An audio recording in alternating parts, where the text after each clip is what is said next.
はい、工房ドレッドラインです。さあ、今回もお客様からですね、お預かりした珍しいリング紹介していきたいと思います。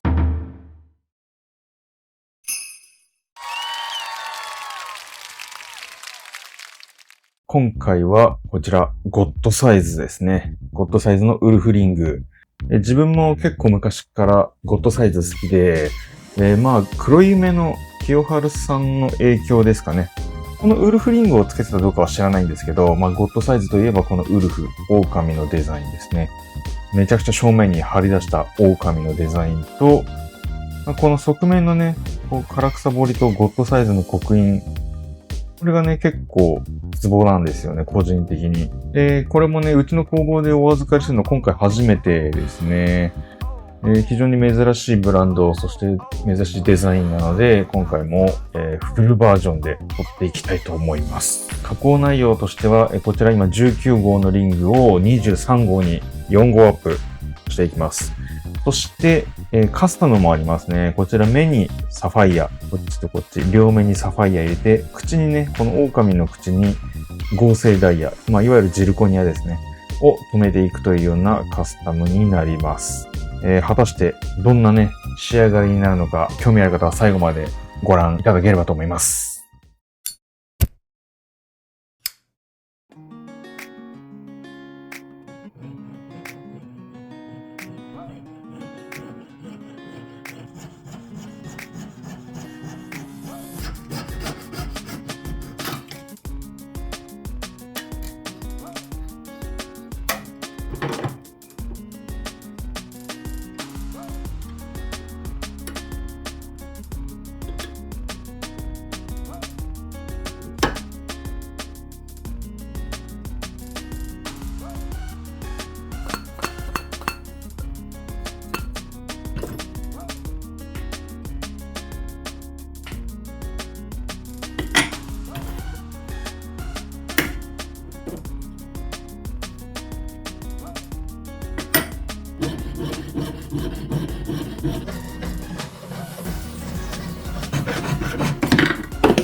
はい。という感じでですね、ゴッドサイズのサイズ直しの修理と、カスタム仕上がりました。